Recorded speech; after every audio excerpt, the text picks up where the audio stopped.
एक छोटे से गांव के बाहर एक पुरानी हवेली खड़ी थी। यह हवेली वर्षों से वीरान पड़ी थी और गांव के लोग इसे काले हवेली के नाम से जानते थे। लोग कहते थे कि हवेली में अजीब अजीब घटनाएं होती थीं और रात के समय वहां भूत प्रेतों की आवाजें सुनाई देती थीं। कोई भी वहां जाने की हिम्मत नहीं करता था। गांव में एक साहसी लड़का था जिसका नाम निखिल था। निखिल को रहस्यों का पता लगाने में बहुत रुचि थी और वह काले हवेली के रहस्यों को जानने के लिए दृढ़ संकल्पित था। एक शाम निखिल ने तय किया कि वह हवेली की ओर जाएगा और उसके रहस्यों का पता लगाएगा। रात में हवेली में जाकर सच पता करूंगा कि यहाँ क्या हो रहा है। निखिल हवेली के पुराने गेट से अंदर प्रवेश करता है। जैसे ही वह अंदर जाता है, हवेली का दरवाजा अपने आप बंद हो जाता है और एक अजीब सी ठंडी हवा चलने लगती है।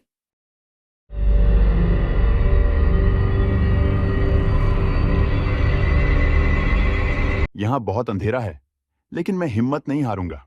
निखिल हवेली के भीतर चलता है और देखता है कि दीवारों पर अजीब अजीब चित्र और पुराने परिवार की तस्वीरें लगी हैं। एक तस्वीर में एक परिवार की मुस्कान अजीब तरीके से बदल जाती है और उनकी आंखें निखिल को घूरने लगती हैं। ये तस्वीरें तो जिंदा लग रही हैं। निखिल हवेली के सबसे बड़े कमरे में जाता है, जहां एक पुराना किताबों का अलमारी है। उसने अलमारी खोली और एक पुरानी किताब निकाल ली।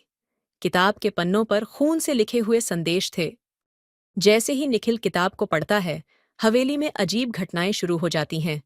एक अजीब सी ठंडी हवा चलने लगती है और अचानक से हवेली में अंधेरा छा जाता है। निखिल के पीछे एक साया दिखाई देने लगता है। साया धीरे धीरे निखिल की ओर बढ़ता है और उसकी आवाज सुनाई देती है।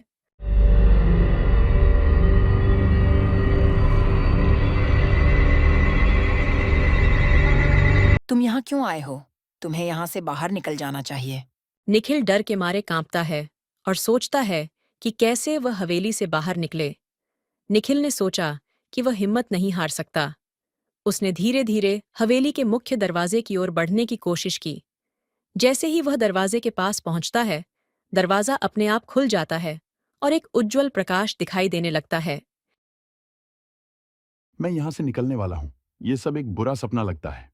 निखिल घर लौटता है और उसके चेहरे पर राहत की एक झलक होती है।